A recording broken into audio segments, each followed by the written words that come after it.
اور سر میں نے تو ان کو چیلنج دیا یہ حدیثیں پڑھ کے نا اپنے ممبروں سے صرف ان حدیثوں کی تشریح اپنی پبلک کے سامنے کر دیں.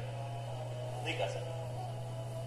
تو وہ لعنت کے مستحق تو ہو رہے ہیں ہاتھ چھپا کے, اور کیا ان کے منہ پہ لگام ڈالی, اور پھر مڑ مڑ کے کہتے ہیں نہیں جی وہ کچھ چیزیں خاص ہوتی ہیں وہ عوام الناس کے سامنے نہیں کرنی چاہیے, وہ صحابہ کرام بھی بعض کا ایسی باتیں پبلکلی نہیں کرتے تھے. میں نے اس کے اوپر بڑا ایک میرا کلپ ہے یوٹیوب پہ, مولا علی سے متعلق 5 جھوٹ, تو میں نے کافی ساری چیزیں اس میں ڈسکس کی ہیں. لیکن میں یہ کہتا ہوں کہ اللہ کے بندوں, جو چیزیں نبی علیہ السلام نے منع کی ہیں بیان کرنے سے وہ تو ہم ڈسکس کر بھی نہیں رہے. میں نے آج تک آپ کو منافقین کے نام بتائے, آپ نے حذیفہ ابن یمان کو بتایا تھے نا آپ صلی اللہ علیہ وسلم نے, صحیح بخاری میں آتا ہے.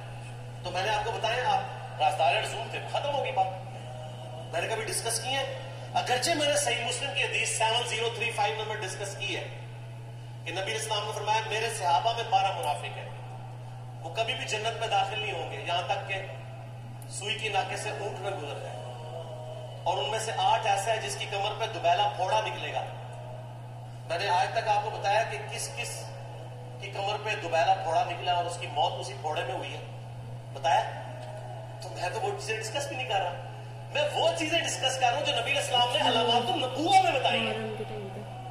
یہ امام بخاری حدیث نبوت کی دلیل کے چیپٹر میں لے کے آئے ہیں, اور امام بحیقی نے 3500 احادیث پر مشتمل ایک کتاب لکھی ہے دلائل النبوہ, کہ ہم نبی صلی اللہ علیہ وسلم کو نبی کیوں مانتے ہیں, اس کے اوپر. اور اس میں یہ ساری حدیثیں ہمارے ابن یاسر کے قتل والی لے کے آئے ہیں, بتانے کے لیے کہ دیکھیں ہمارے نبی علیہ السلام کی نبوت کی دلیل ہے کہ آپ نے اپنی وفات کے آلموسٹ 30 سال کے بعد ہونے والے واقعے کو پہلے ہی بتا دیا. یہ حدیثیں چھپانے والی نہیں, بیان کرنے والی, علامات النبوہ کی حدیثیں. آپ کہتے ہیں چھپائیں, اگر کوئی حدیث دنیا میں نہیں چھپائی جا سکتی نا تو علامات النبوہ والی حدیث ہے, کیونکہ وہ تو نبی صلی اللہ علیہ وسلم کی نبوت کو جسٹیفائی کرتی ہے. ورنہ میرا ایک معصومانہ سوال ہے کہ نبی صلی اللہ علیہ وسلم نے یہ باتیں کر کے ان کے زوم میں نعوذ باللہ امت کو مصیبت میں ڈال دیا. آپ نے خود ہی فرمایا کہ یہ ہوگا, کیوں فرمایا آپ نے؟ میں تو بیان کر کے مجرم ہوں, تو جس نے مجھے خبر دی ہے ان کے بارے میں آپ کا کیا خیال ہے؟ یہ مسند احمد کی حدیث یہ میں نے گھر بیٹھ کے بنائی ہے کہ میری بیوی کا کیا حال ہوگا جس پہ خوف کے کتے بھونکیں گے. تو سیدہ عائشہ سے مجھ سے زیادہ نبی الاسلام کو محبت تھی, لیکن آپ اللہ کے پیغمبر تھے, آپ نے اپنے گھر کی قدر بھی نہیں چھپائی, بتا دی یہ ہوگا. اور اس سے بڑھ کے آپ صحیح بخاری میں دیکھیں عمار بن یاسر کا خطبہ ہے. میں نے یہ سارا, پریشان نہیں ہونا, یہ ریسرچ پیپر میں سارا کچھ موجود ہے, اور کوئی چیز بھی ایسی نہیں جو اس میں اسکپ ہو. صحیح بخاری میں خطبہ ہے کہ عمار بن یاسر کو مولا علی نے بھیجا کوفے میں. کوفے والے نیوٹرل ہو گئے تھے کیونکہ بصرہ سے سیدہ عائشہ آ رہی تھی, اور وہاں پہ انہوں نے کہا نہ ہم سیدہ عائشہ کا ساتھ دیں گے نہ مولا علی کا دیں گے. تو عمار بن یاسر کو تیار کرنے کے لیے, یعنی وہاں کے جو عوام تھی اس قتال کے لیے, مولا علی نے بھیجا. تو سیدنا عمار بن یاسر نے وہاں پہ کوفے کے ممبر پہ خطبہ دیا. بخاری کے الفاظ ہیں, اوپر والی سیڑھی پہ عمار بن یاسر نے حسن ابن علی کو بٹھایا, حالانکہ حسن ابن علی سے 4 گنا بڑی عمر تھی عمار بن یاسر کی, 90 پلس ہو چکے ہوئے تھے, 3-4 گنا ان کی عمر تھی, لیکن اہل بیت کا احترام کیا. خود نچلی سیڑھی پہ بیٹھے. بخاری کے الفاظ ہیں کہ اے لوگوں اللہ نے تمہیں آزمایا ہے, ایک طرف دنیا اور آخرت میں تمہارے نبی کی بیوی ہے سیدہ عائشہ, دنیا اور آخرت میں یعنی عزت اپنی جگہ قائم. یہاں لوگ سمجھتے ہیں کسی کی غلطی آ گئی تو پتہ نہیں کیا ہو گیا, وہ یار اس کا مرتبہ اپنی جگہ ہے, غلطی اپنی جگہ ہے, پیغمبر نہیں ہے وہ. اور دوسری طرف علی ابن ابی طالب ہے. اللہ اب دیکھے گا تم عائشہ کی اطاعت کرتے ہو یا اللہ کی. علی کی نہیں, اللہ کی. کیوں؟ یا ایھا الذین آمنوا اطیعوا اللہ واطیعوا الرسول واولی الامر منکم. ان کا اولو الامر مولا علی ہے, ان کی اطاعت واجب ہے. یہ اللہ نے آزمایا کہ اللہ کی اطاعت کرتے ہو یا عائشہ. اور آپ حیران ہوں گے, یہ حدیث امام بخاری حضرت عائشہ کی فضیلت والے چیپٹر میں لے کے آئے ہیں اگر امام بخاری مشورہ کر لیتے نا ناسبیوں سے تو انہوں نے کہنا تھا سر آخری صحیح رکھو پچھلا رہن دو، بلکہ پچھلے والا رکھو آخری والا رہن دو کہ عائشہ دنیا اور آخرت میں بس وہ حدیث کٹنے کا میں آپ کو طریقہ بتاتا ہوں، کاٹ چھانٹ کرنے کا. وہ آدھی حدیثیں لکھتے ہیں، آدھی حدیث ایسے لکھتے ہیں امام بخاری کہ سیدہ عمار بن یاسر نے خطبے کے دوران فرمایا کہ سیدہ عائشہ دنیا اور آخرت میں تمہارے نبی کی بیوی ہے بس. لیکن امام بخاری نے پوری حدیث دی ہے.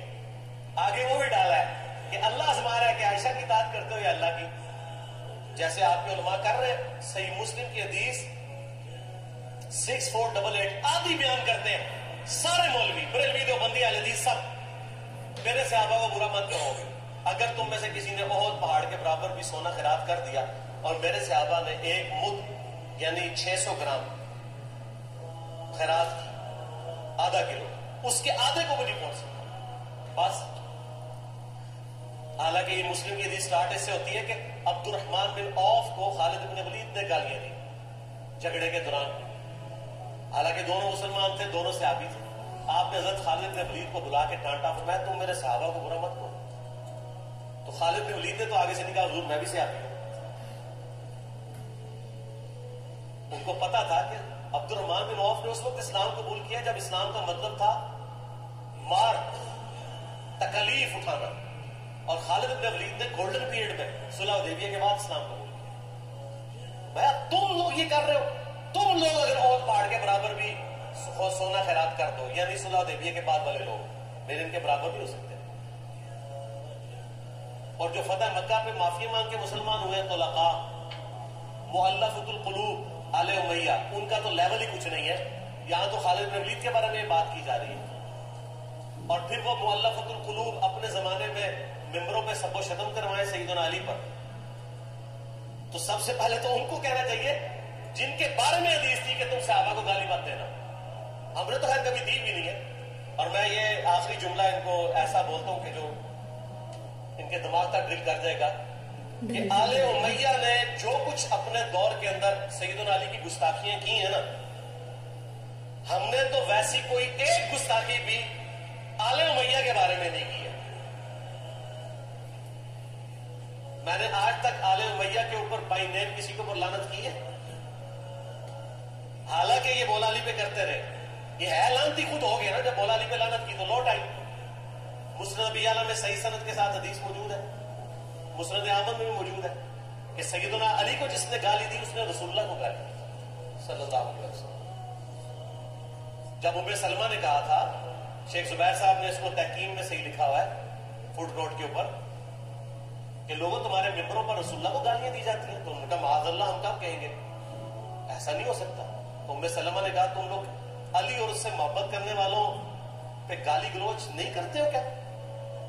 جبکہ میں نبی کی بیوی کہتی ہوں کہ سب سے زیادہ رسول اللہ سے محبت، سیدنا علی سے محبت نبی صلی اللہ علیہ وآلہ وسلم کرتے تھے. لہٰذا جب یہ تم کہتے ہو نا علی پر لعنت، علی سے محبت کرنے والوں پہ لعنت، تو یہ لعنت تو تم نبی علیہ السلام تک لے کے جا رہے ہو نعوذ باللہ، کیونکہ علی سے محبت کرنے والے تو پہلے نمبر پہ نبی صلی اللہ علیہ وآلہ وسلم.